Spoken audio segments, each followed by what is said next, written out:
So you join me today looking at the 2010 Mercedes-Benz AMG C63. Now before I get started, I just want to do a quick bit of model revision history. This car's designated the W204 model. Okay, it's got a 6.2 litre V8 engine producing 451 HP. Its predecessor was the W203. That was the C55. That had a 5.4 litre V8 engine producing around 360 HP. Now the successor to this model is the current C63, which is designated the W205. You can see a pattern emerging there somewhere. Now in this day and age, where people are chasing lower emissions, higher fuel economy, that sort of thing, the engine in the W205, the successor to this car, has dropped. Okay, so this has got the 6.2 litre V8. That car's got the 4 litre V8, and what they've done is added a couple of turbochargers to it. This is naturally aspirated, add turbos, increase fuel economy, etc. Okay, so this is quite potentially one of the last Mercedes AMG models that you'll see with a monstrously large engine. While we're talking about engines, I do really want to take Mercedes to task on their marketing. You'll see here on the side of the car, fairly big letters, it says 6.3. Also says so inside on the rev counter, 6.3. This car's got 6,208 cc's of engine. 6,208. That's not 6.3, it's 6.2. Anyone with a passing knowledge of maths will tell you, you can't round that up to 6.3 until you get to 6,250. You're 48 cc's short. Who in the marketing team sat down in a meeting at Mercedes and said, do you know what? 6.2 sounds a little bit weedy. What we really need, we need this engine, we need to write 6.3 on the side. Give it up, lads, it's just not, it's a 6.2. So when it was initially launched, the car was available in an estate, as we've got here, and a saloon. A coupe came a couple of years later. Now, I've got to say, the estate's something of a mystery to me, and what I mean by that is there's a 65 kilo weight penalty for having the estate. Obviously you've got more car on the back end. Okay, that adds weight. 65 kilos over the saloon, which is not insignificant. It's like having somebody else in the car with you while you're driving. Now where my confusion comes is, according to Mercedes-Benz, their official figures, the storage capacity of this car with the back seats up is 485 litres, okay, which is fair enough. They claim the capacity of the saloon is 475 litres. So they're saying that you only get 10 litres of extra storage capacity by having the estate. Seems very, very odd. I mean, it's immediately clear, as it would be with any estate, you've got a lot more storage space around the top. So if you move in bits of furniture and things like that, it's clearly going to be much more useful there. I'm just very, very confused about those official figures. So 451 HP, 600 newton meters of torque from that monstrous 6.2 litre V8 engine. In terms of performance, if stats are something that's important to you, Mercedes say that this estate version will do 0 to 60 in 4.6 seconds. Now, I can believe that. I've tested this car in the damp, and it was 1 degree C as well, so it was cold and it was damp, and I got 4.8 seconds out of it, so I can completely believe that. As is usual with German cars, top speed limited to 155 miles an hour. So before we get out on the road and I'll talk a bit more about what the car's actually like to drive, let's just spend a minute or so listening to this car's party piece, that big monstrous V8.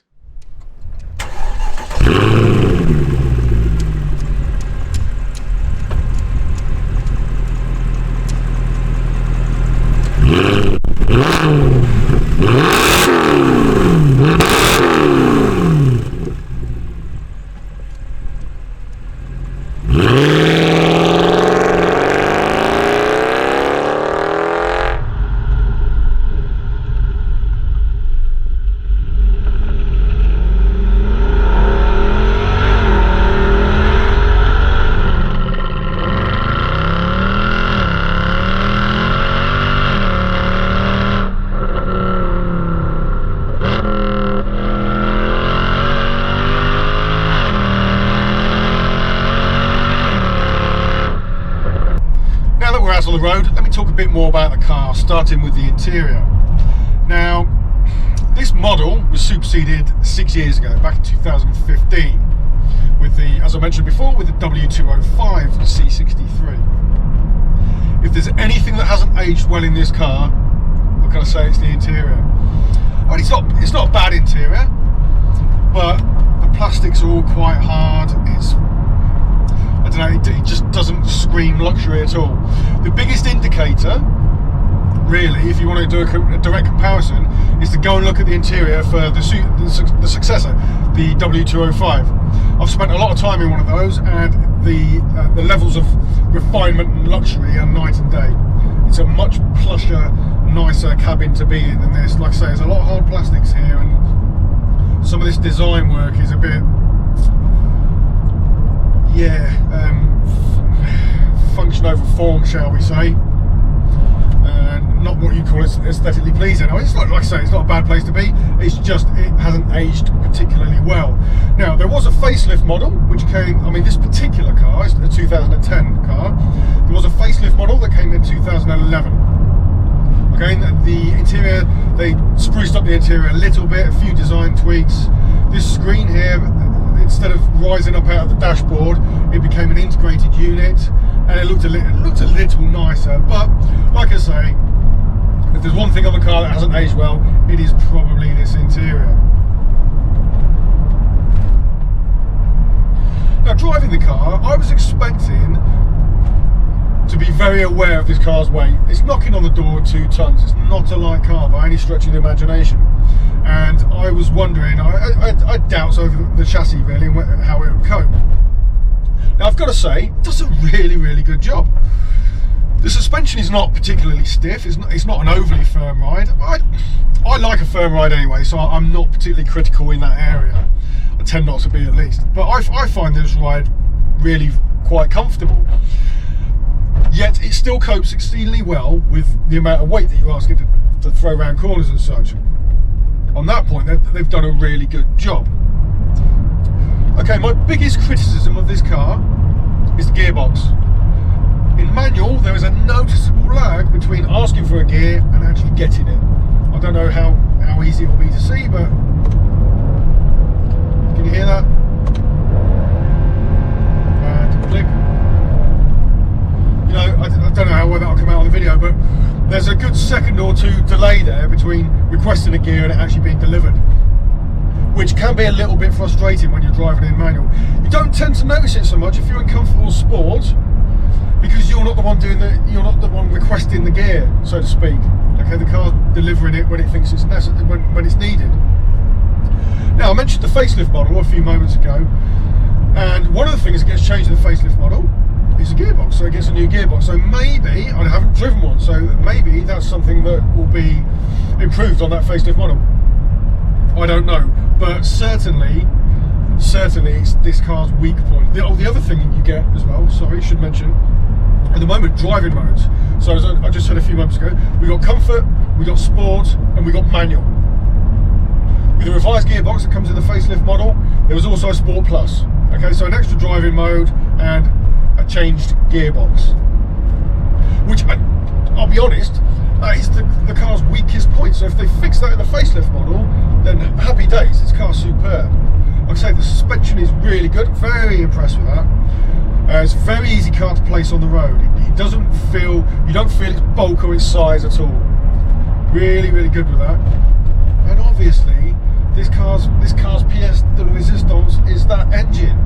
I mean, just, you never get bored of. You never get tired of that sound, ever.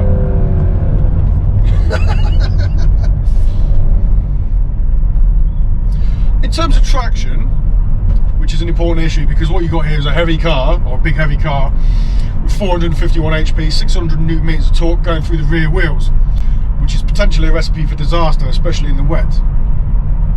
Now, as some of you will know, I had a BMW M4, an early one, a non-competition one, for a number of years, and that thing was skittish. It's the most polite way I can put it. Unpredictable and skittish, especially in the wet.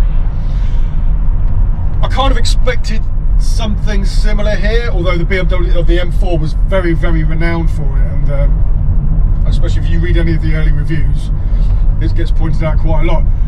This car's way more planted, which is quite surprising. Now the M4 will be faster, I've no doubt about that. The M4 will be a faster car than this, which is not necessarily a fair comparison, because it's a generation on. You should be comparing the M4 with the W205 version of the C63, not this one. But this is pretty planted, okay? It's certainly a lot more planted than the M4 was. Or necessarily planted. To get it to break traction, you have to work that a little bit harder, and it does it more predictably.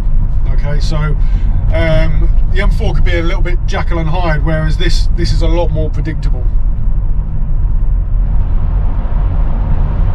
So in terms of other things going on in here, the seats are very comfortable, really supportive, very impressive. Obviously, I mean, that's a real big thing for me. I spoke a lot about it in one of my other videos, but you only touch the car in a few places physically. The gear sticks on a manual car anyway. Steering wheel, pedals, and your butt and your back. So good seats are important. These are good, comfortable and supportive. Best of both worlds. Can't ask for much more. Now I was a bit harsh on the interior in here in terms of it looking a little dated, but it's got pretty much everything you need. You've got sat nav, reverse camera, heated seats. You know, yeah, there's everything that you really need. There's nothing major missing there at all. Okay, so it's pretty well spec. I mean, overall, this car absolutely superb. If you can bear to live with the fuel economy, which is going to be pretty horrific. I mean, you'll be lucky to get too far into the 20 miles to the gallon. Well, that won't come as a surprise to anyone. Nobody buys a 6.2 litre car for fuel economy, do they? I mentioned before the replacement for this, the W205, downsized engine, chucked a couple of turbochargers on it.